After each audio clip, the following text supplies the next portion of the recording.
On the 24th of February 1991, coalition forces launched a massive ground assault against Iraqi army units occupying Kuwait. In less than 100 hours, a substantial portion of the fourth largest army in the world was destroyed, and Kuwait liberated. Waged for the most part in trackless desert, the Gulf War was dominated by high-tech weapons in the hands of a well-trained military. This program examines the weapons used during the campaign and the objectives of the war which determined how these weapons were used. It also chronicles the final battles that brought Desert Storm to its victorious conclusion.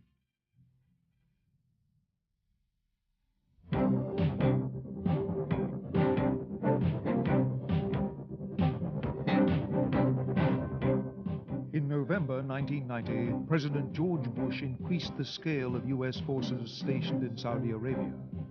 What had been a force suitable for defending Saudi Arabia from any further Iraqi aggression became a force designed to destroy the Iraqi army in the Kuwait theater. It would take over 2 months to move these forces from bases in Europe and the United States to the Gulf. Meanwhile, America's Gulf allies, including Britain, also began deploying and reinforcing their own forces in the region.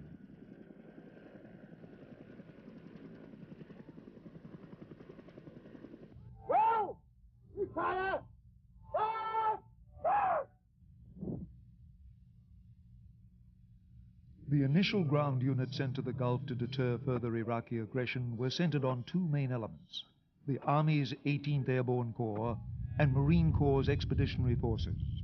The 18th Airborne Corps was configured to be light and easy to move, sacrificing firepower for transportability. It was based around 3 divisions: the 82nd Airborne, a paratrooper division, the 101st Air Assault, a helicopter-borne infantry division, and the 24th Mechanized, a heavy infantry division with a substantial armor force. United States Marine Corps divisions were also configured on the basis of strategic mobility. Even with the Allied coalition forces added, these initial American formations were believed to be insufficient to liberate Kuwait. President Bush's November decision led to the deployment of the Army's heavy maneuver forces to Saudi Arabia. The primary U.S. Army formation was the 7th Corps, normally based in Germany. The 7th Corps would bring with it 3 armored divisions, a mechanized infantry division, and substantial corps formations. These divisions were all heavy maneuver units, difficult to transport, but possessing substantially more combat power and tactical mobility than the forces already in the Gulf region. The unique difference between the American maneuver divisions and their Iraqi opponents was the helicopter. U.S. Army maneuver divisions were equipped with their own helicopter forces, including force of attack helicopters. Iraqi Army forces had no significant helicopter force. The principal British Army unit in the Gulf, the 1st Armored Division, was a heavy armor formation much like its American counterpart. The French Dargues Force was also a mechanized formation, but smaller and more modestly equipped than either the U.S. or British Army divisions. The Arab forces of the coalition also contributed substantial armor support. Besides Saudi tank brigades, Egypt dispatched a mechanized and tank division, and Syria contributed a tank division. There were armored forces as well from Qatar and Kuwait.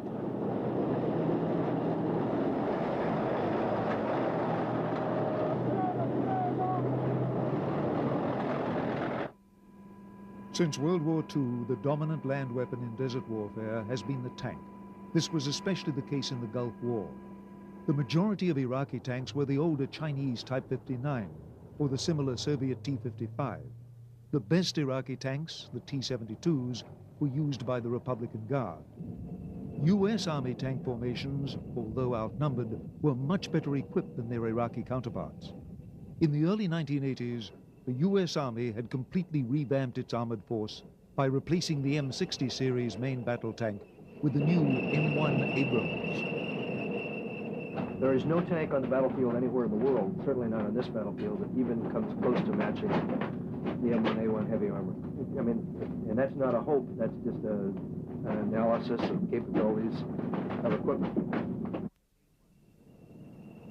The M1A1 Abrams had advantages in nearly every category over its best Iraqi opponent, the T-72. It was more thickly armored.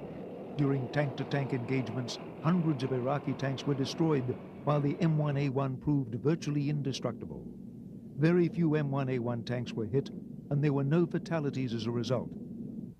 The Abrams 120mm gun, combined with a more advanced fire control system, allowed it to engage and destroy Iraqi tanks at long ranges before the Iraqi tanks were effective. The British counterpart to the M1A1 Abrams was the Challenger tank, which had many of the same advantages over Iraqi tanks as its American cousin. However, not all coalition tanks were state-of-the-art. Most U.S. Marine Corps tank battalions, as well as the Saudi and Egyptian armies, used the older American M60A1 tank of the early 1970s vintage, while the French used the AMX-30B2, a modernized version of a tank first deployed in 1960.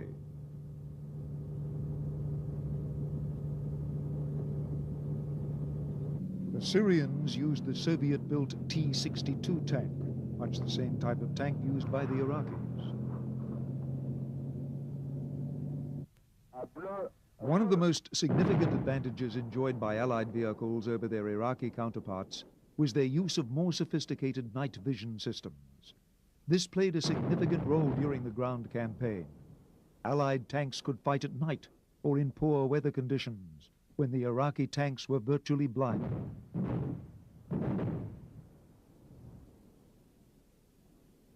Obviously, we'd rather conduct defensive operations at night, taking advantage of our night vision devices, taking advantage of our ability to move undetected and get in behind enemy lines and disrupt their ability to conduct a defense. So we'd rather use the night to our advantage. Probably the greatest Allied advantage in tanks was not in the tanks themselves, but in the quality of their crews. The Gulf War demonstrated that tank fighting demanded more than simply good equipment. The training and skill of the crews proved critical to the performance of tanks in combat.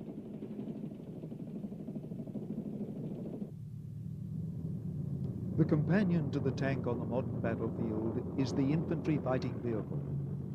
Current infantry vehicles, such as the U.S. Army's Bradley, are much better armed than infantry transporters of the past, usually carrying an automatic cannon and an anti-tank missile.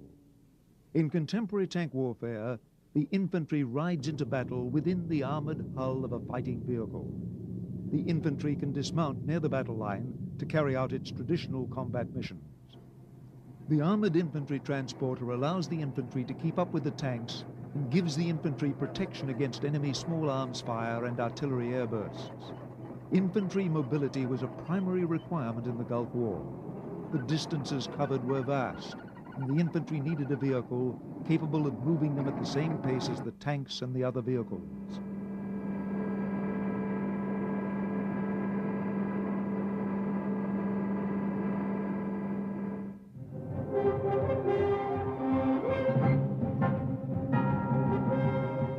Although tanks set the tempo for modern land warfare, the artillery has been the killing arm on the battlefield since the First World War. One of the only branches of the Iraqi army to cause much concern was the artillery force. Iraqi artillery was a special focus of air attack and counter-battery fire from Allied artillery. To deal with this threat, the Allied forces had a wide variety of weapons.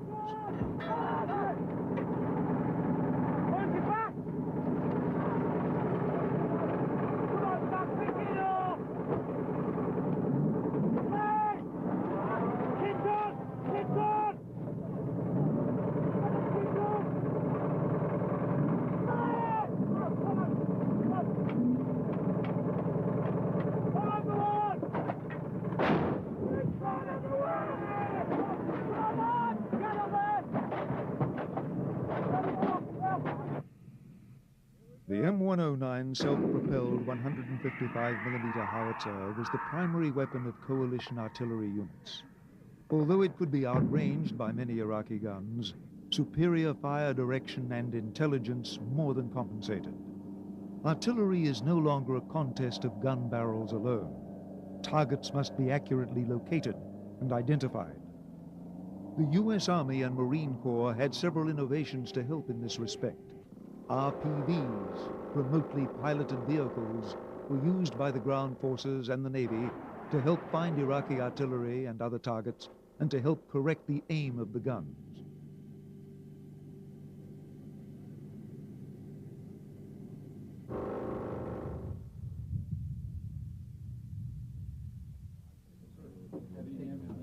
New computerized command and control accentuated these intelligence advantages to the artillery. If an armed force, particularly a ground armed force in this case, is going to be effective, then the key to that effectiveness is being able to marshal all your combat power at the key time, at the key place.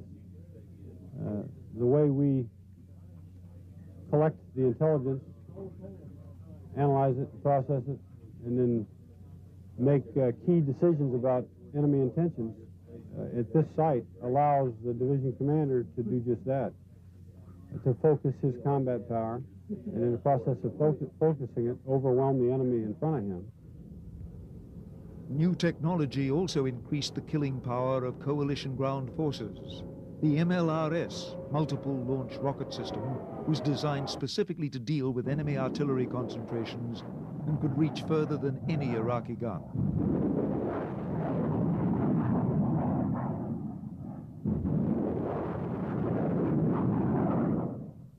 The MLRS is primarily an area fire weapons system. We have 3 crew members in each of the launchers, and on each of the launchers we have 12 rockets. We can expend all 12 of those rockets and all of the submunitions in less than a minute.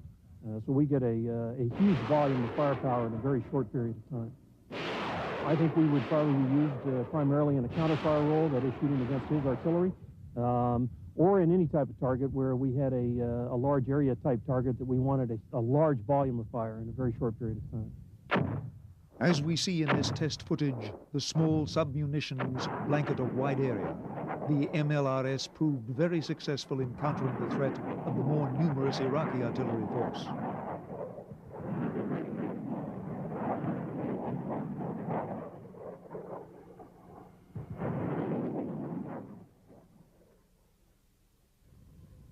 The Iraqi army did have the advantage of time to prepare for the coalition onslaught. The Iraqis could build up tank ditches, fire traps, and other barriers like those we see here. And to limit the mobility of the coalition maneuver divisions, mines could be laid along the frontier and in front of key Iraqi positions. There is no easy remedy for mines. One of the most important ways to limit the threat posed by Iraqi mines was thorough training. This mine was the Afghan freedom fighters' mine of choice. It's called a TC-6. What the Afghans wanted was something that would take a Soviet tank and like toss it 6 feet in the air, screw everybody up in it. The Italians came out with this mine. Very effective. He's got about 100,000 of these. He's also got the E variant, which you can turn on, turn off like a garage door opener. Okay? He's also got an anti-handling device. This is starting to get in the state of the art. Okay? Real good. More expensive though, a couple $100. He's got a bunch of these. Okay, you roll over one of these, it's bad news. He's got massive quantities of these Italian mines. He likes the Valmara 69. This is a very effective mine. 3.5 million of these, jumps up 20, jumps up about this high with a lanyard, goes off, everything dies within 20 meters. #1 buckshot. Very effective, very good. There is no pause. You know, the old days in Vietnam where you saw all those wild books where the guy stepped on a mine and just stayed there. That don't happen, okay? When you step on one of these, you're dead. In spite of the sophistication of coalition equipment, countermine warfare and other combat engineering techniques were among the few areas in which the U.S. Army was found wanting. Combat engineering has not been, in the offensive role, one of the West's priorities. Large reason for this was in the 1980s, we thought of ourselves as being on the defensive, that we would be defending against a Soviet thrust into Europe. And we didn't think it very important that we would be penetrating minefields. We thought it much more important that we learned how to put down our own minefields very quickly. So this really didn't get the emphasis of other areas. There is also the questions of priority. Engineering is never as appealing to both the politicians and the generals as tanks, infantry fighting vehicles, combat airplanes. So it tends to be one step down in priority. Prior to the launch of the land offensive, U.S. Army combat engineers devised a very effective armored vehicle-launched mine-clearing line charge. The mine-clearing line charge, or MCLIC for short, consists of a rocket which pulls a long rope containing 1,800 pounds of plastic explosives behind it. The rocket drags the line charge over the minefield, and it is detonated once it strikes the ground. The explosion destroys mines in an area wide enough for a tank to pass them safely.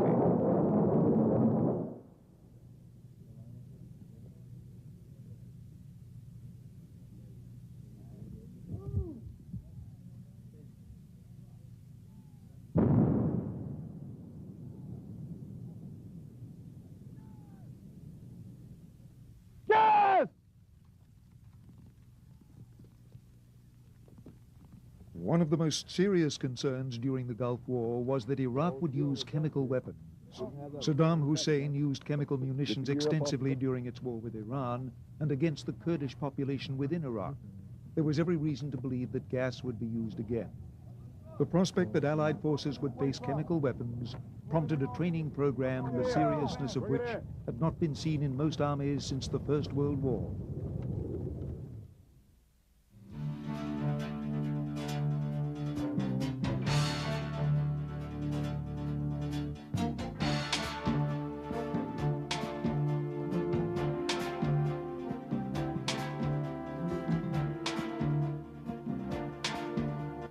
As coalition forces began pounding Iraq on the 17th of January 1991, the Allied ground forces had little to do but train and anxiously wait for their turn.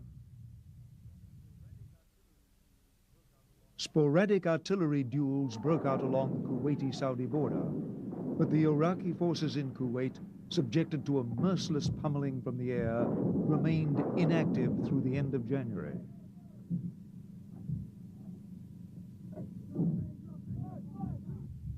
Apache attack helicopters were the only Army units to take part in the air campaign.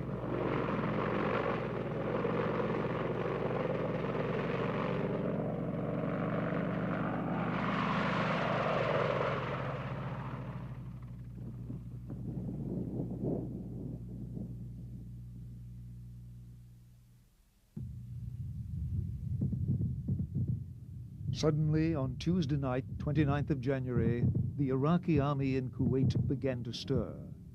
Their objective was a little-known border town in northeast Saudi Arabia, Ras el Khafji. Khafji controlled the main coastal highway leading from Saudi Arabia to Kuwait City. At 11 p.m. on Tuesday night, an attacking Iraqi tank column was spotted by U.S. Marines of the 3rd Regiment, 1st Division, emerging from the vicinity of the Al Wafra oil fields. The Marines called in artillery support and managed to stop the Iraqi attack.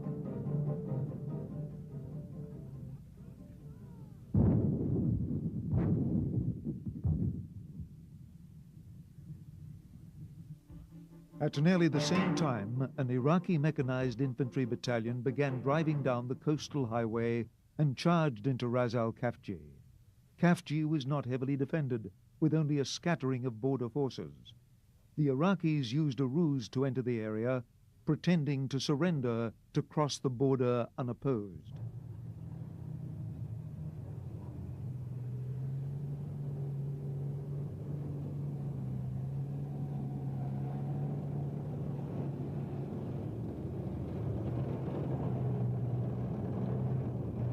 The Iraqis occupied the city with little opposition.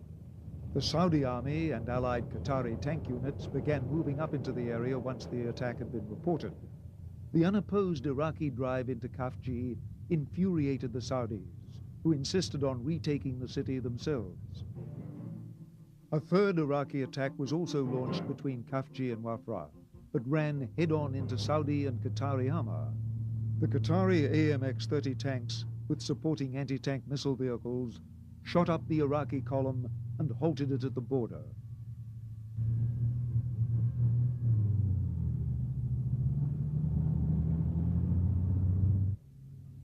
The Saudis launched a hasty counterattack with one of their National Guard mechanized battalions, which was repulsed. The Saudis kept up the attack bringing in additional armor and marine units. The Saudi attacks were supported by U.S. Marine artillery fire and air support. The Iraqi attacks near Kafji continued, and an Iraqi amphibious landing force was sent down the coast, aiming to cut off Kafji. It was caught out in the open by U.S. and British naval aircraft and largely destroyed. The fighting for Kafji itself lasted for 36 hours. The Saudis made repeated attacks against determined Iraqi resistance. Allied air power prevented the elements of the Iraqi 5th Mechanized Division inside Kafji from being reinforced. After house-to-house fighting, the Saudi forces were once again in control of Kafji. The Iraqis lost about 30 dead and more than 450 prisoners. They also lost over 100 armored vehicles in the border area alone.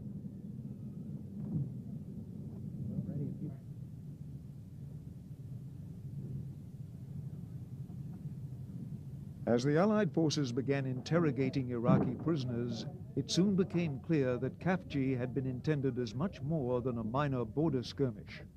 Saddam Hussein had planned the attack as a major offensive involving 3 of his best armored and mechanized divisions and about a quarter of his total tank strength in the Kuwait theater. The Allied bombing and artillery fire thoroughly disrupted his plans. Only 1 division managed to begin the attack on Kafji on time. The other 2 divisions began the attack 12 to 24 hours late. By that time, Allied strike aircraft were swarming over Kuwait, attacking anything that moved. Iraqi reinforcements intended for the Kafji battle were destroyed before they had a chance to move south. The battle at Kafji was an important turning point in the war. It clearly showed to coalition commanders that the Iraqis were incapable of conducting sustained operations in the face of Allied air superiority.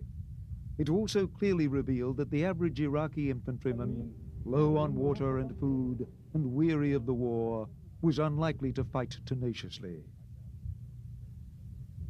I think it was extremely critical, number one, for the confidence and for the morale of the Saudi forces. And in many respects, this was a Saudi victory with our support. The Iraqis, as you well know, are reputed to be the biggest and the best military in the Middle East. But this Saudi success has proven that they may no longer be the best, and many more defeats like this for the Iraqis, and they certainly will no longer be the biggest either. The importance of Kafji was not widely recognized at the time, but the performance of the Iraqi army made the coalition commanders confident that a ground offensive would go much more smoothly than they had originally anticipated.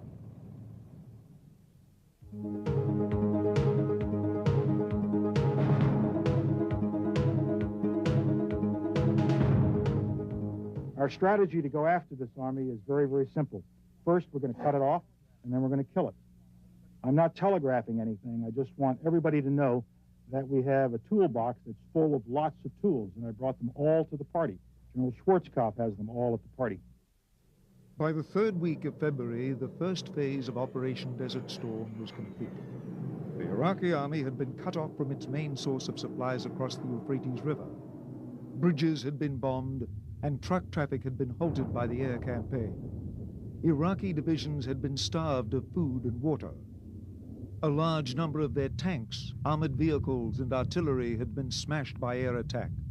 Morale was low, and desertion rates were high. The capture of prisoners at Kafji from a good quality unit, the 5th Mechanized Division, gave senior American officers good insight into their opponents. There is might in sheer numbers. Saddam Hussein says he's going to win this through will and experience. I strongly question the will of soldiers who are fighting because if they don't, their families will be killed.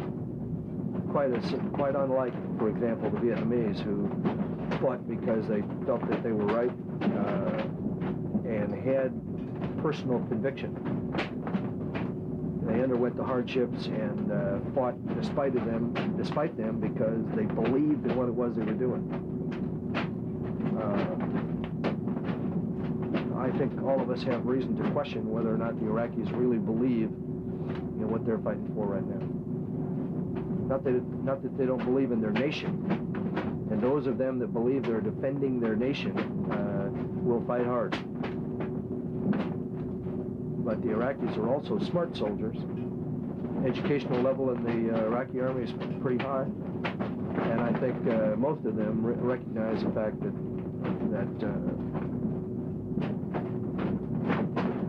they're fighting through a combination of fear and for the wrong cause. The Iraqi forces in the Kuwait theater were deployed in a layered defense. Along the Kuwait-Saudi border was a line of entrenched infantry divisions. These were the most poorly equipped and poorly trained of the Iraqi forces. In the center of Kuwait were the tank and mechanized divisions. These were the best of the regular Iraqi army formations and had substantial numbers of tanks, infantry vehicles, and artillery even after the air campaign. On the Kuwait-Iraqi border was the Republican Guard, widely felt to be the best troops and those most loyal to Saddam Hussein. Well, the defense the Iraqis put together was based on a model that they developed during the war with Iran, where you have infantry up in the front in fortification lines, basically cannon fodder to slow down an attacker. You then exploit that by counterattacking with your armored divisions, mechanized divisions in the immediate rear area. And then if you need, you bring in the Republican Guards for the really heavy-duty offensive or defensive counterstrikes. So this was about what we would have expected based on our experience watching the Iraqis during the war with Iran. The final plan for the ground offensive was extremely ambitious. Instead of a frontal assault directly into Kuwait, coalition forces used the indirect approach and exploited their own mobility advantages to strike where Iraqi defenses were weakest. Assignments were allotted carefully. The U.S. Marine Corps also kept a substantial force afloat in the Gulf as part of a ruse to convince Iraqi forces that they would be attacked by sea. We continued our heavy operations out in the sea because we wanted the Iraqis to continue to believe that we were going to conduct a massive amphibious operation in this area. And I think many of you recall the number of amphibious rehearsals we had, to include Imminent Thunder, that was written about quite extensively for many reasons. But we continued to have those operations because we wanted him to concentrate his forces, which he did. The 1st Marine Expeditionary Force, including the 1st and 2nd Marine Divisions, were given the task of pushing straight through Iraqi defenses and on to Kuwait City. The Marine Divisions fell between the Army's light airborne divisions and the heavy maneuver divisions in firepower and tactical mobility. In addition to their infantry battalions, the Marine divisions each have 3 armored battalions, a tank battalion as its shock force, an amphibious assault battalion for mechanized transport of Marine units, and a light armored vehicle battalion for scouting and security.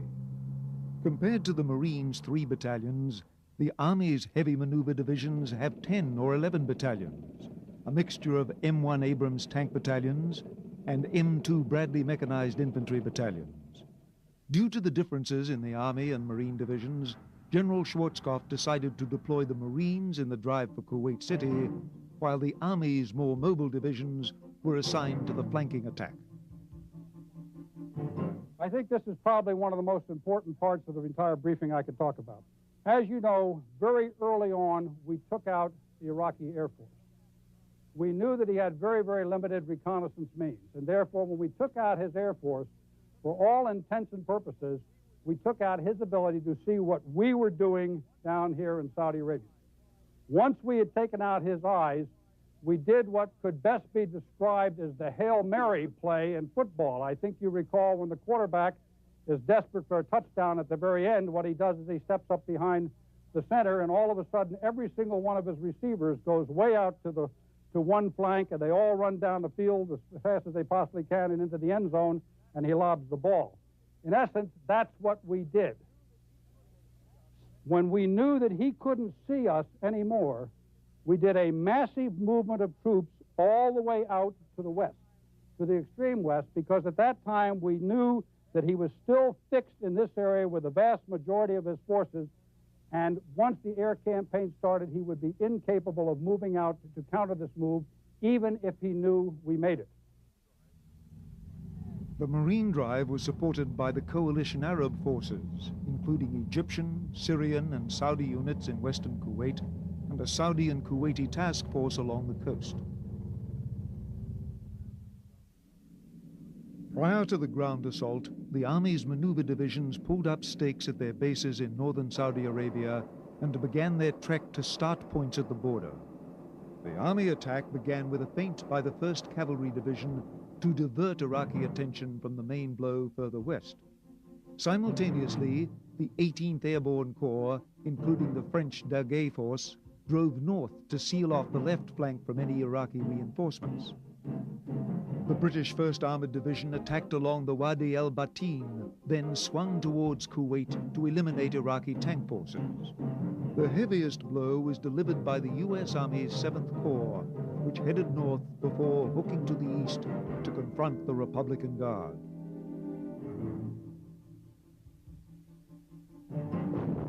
G-Day, Sunday the 24th of February, was preceded by an intense artillery barrage against Iraqi positions. If any branch of the Iraqi armed forces remained of concern, it was the artillery. Not only were there a great many Iraqi artillery pieces, but they were the only weapons capable of making concerted use of chemical weapons. They were a prime target of Allied air power and counter-battery fire. The increased tempo of the artillery bombardments foreshadowed the final land attack.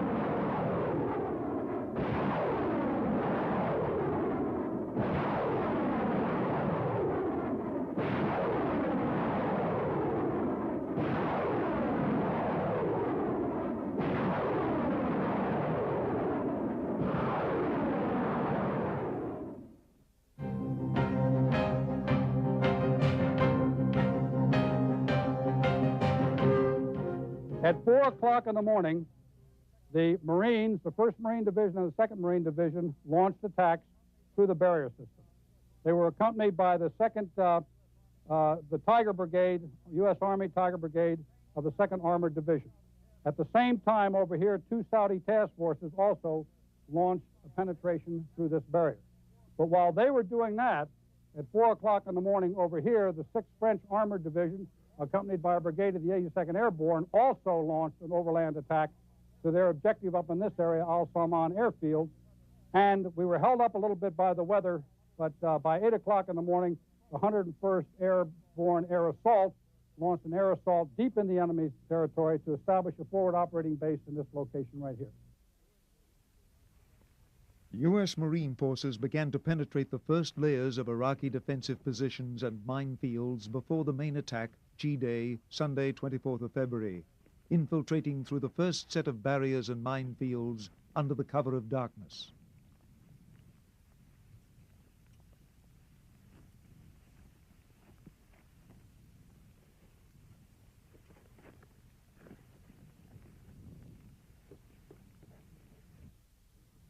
G-Day began overcast, cold, and rainy. The French Daguet Force, the westernmost element of the attack, began its drive on the Az Salman Air Base. A brief tank battle took place on the approaches to the airbase.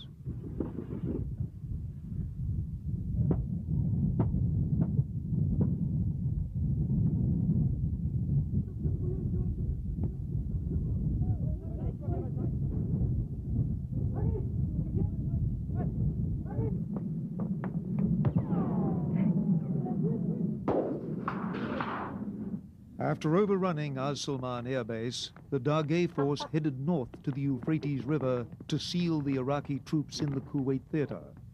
The door would soon be shut, preventing Iraqi reinforcements from arriving and preventing the escape of Iraqi forces westward.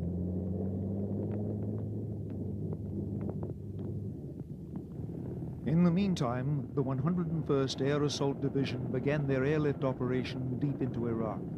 They established a forward airfield called Cobra Base, from which to stage future air assaults towards the Euphrates River. The helicopter operation was the largest on record, including not only troop transport aircraft, but the larger Chinook helicopters, carrying additional fuel, vehicles, and artillery.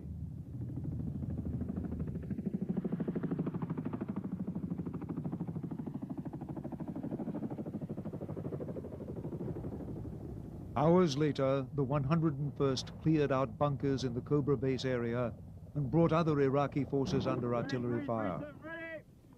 One man, this man was, come on. Go,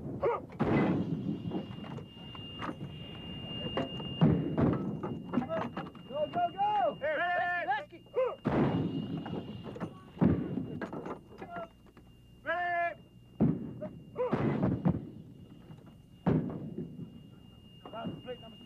I can't conceive of another division in the Army or in the world that could do what this Air Assault Division has done this morning, move us all this people and equipment, rapidly put it on the ground. We have secured a large area of Iraq in his own heartland, and we're prepared very shortly for the division commander to start pushing other people through here.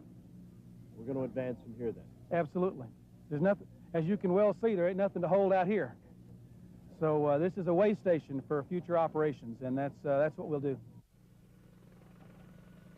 Operating out of Cobra Base, Apache attack helicopters swarmed forward, attacking Iraqi tank formations with their precision-guided Hellfire missiles.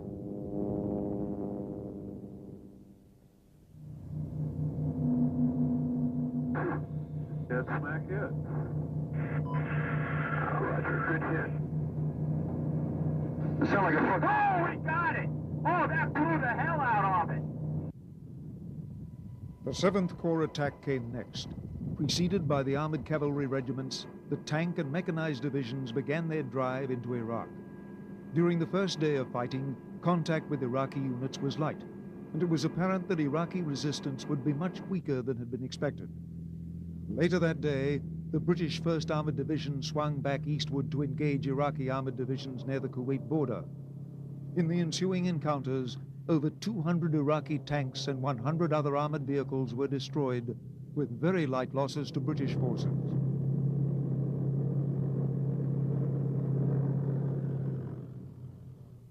I expected them to fight harder than they did, and we were prepared for that. And as we were talking earlier, if they had stayed in every single bunker and fought out of every bunker, the result would have been the same. They still would have been lost. Our casualties would have been higher, so thank God that didn't happen. My view is that their heart just wasn't in it. POWs have said this. Deserters told us this early on. We don't know why we're here. We don't know why we invaded Kuwait. Many of them said we think it's wrong that we invaded Kuwait. So with that kind of psychology, and with a force like we had coming down on them, where it was certain that they were going to die, doesn't lend itself to a force having a really tough desire to hang in there and to defend. After weeks of aerial bombardment, only a few Iraqi units still had the stomach for a fight. The Iraqi 5th Mechanized Division, which had fought at Khafji, tried to resist the Marine attack.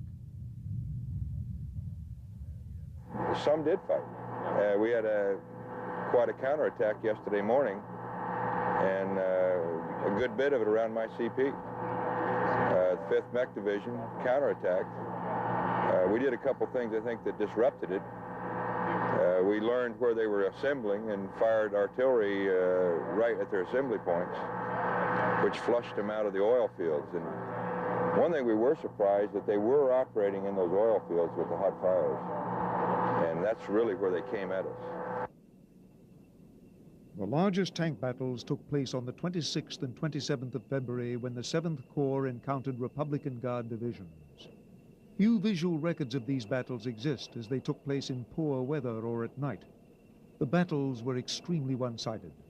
The U.S. Abrams tanks were able to stand off at long range, destroying Iraqi tanks before the Iraqi tanks were capable of hitting them.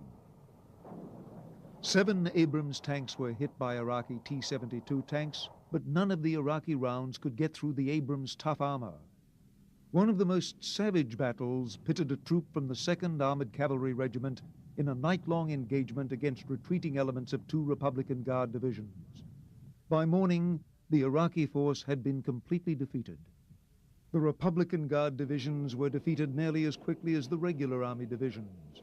With few exceptions, the Republican Guard divisional commanders had abandoned their troops to their own fate, leaving the units leaderless and uncoordinated. Some of the most intense fighting in Kuwait came in the approaches to Kuwait City Airport. A tank battle broke out between Marine tanks and Iraqi armored units. The battle was as one-sided as the Army's tank battles, as is evident from this wreckage of the Iraqi tanks on the battlefield.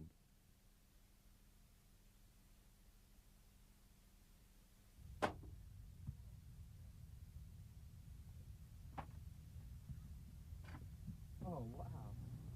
All right. Well, can you check it out? What? About that far in there. This thing's called what hit it was a Sabo round. Went in here and just, when it goes inside, it fragments and just basically blows up the whole inside. It's just burning here. There's nothing but rubble in here. There's no way anybody could live in this. It's torn to pieces.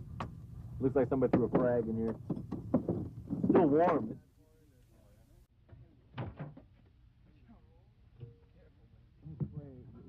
Little pieces all over. The two Marine divisions destroyed or captured 14 Iraqi divisions in their drive towards Kuwait City. Allied casualties were remarkably light through most of the fighting. The honor of taking the city was given to Kuwaiti and Saudi army units.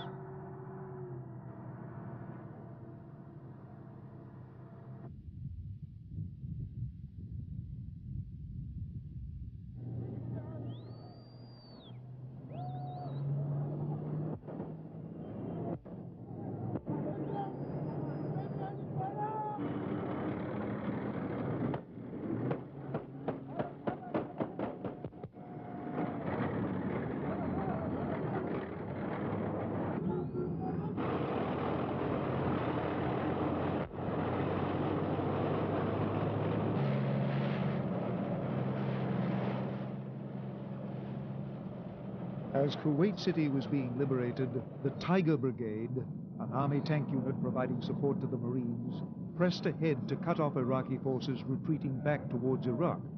The road from Kuwait City to Basra became a virtual highway of death as Iraqi forces were smashed by tank fire and airstrikes. After 4 days of fighting, President Bush ordered a ceasefire. The strategic objectives of Operation Desert Storm, the liberation of Kuwait, and the reduction of the Iraqi army's strength were complete.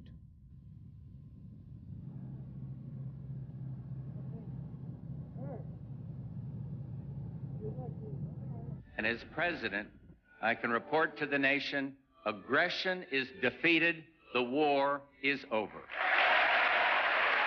Without a doubt, air power played an important role in the conflict, but air power by itself was not enough. The swiftly executed ground campaign by coalition forces secured the defeat of the Iraqi army occupying Kuwait. Air power played a very, very important role. I think it had a lot to do with their morale being extremely low. Air power had made logistics and resupply very difficult for them, so they were hungry and thirsty, as you saw as you moved along with one of our task forces. On the other hand, there was still a hell of a lot of them here, alive and well. So the bottom line is, you still got to come in and clean it up. And in this case, the cleanup didn't turn out to be the huge fight that we anticipated. The Gulf War was one of the most striking victories in modern land combat. The Iraqi army, though large and well-equipped, had in the end proven to be a brittle, hollow army. In contrast, decades of training and the deployment of superior weaponry by coalition forces proved too much for Iraqi forces stuck in a featureless desert with nowhere to hide.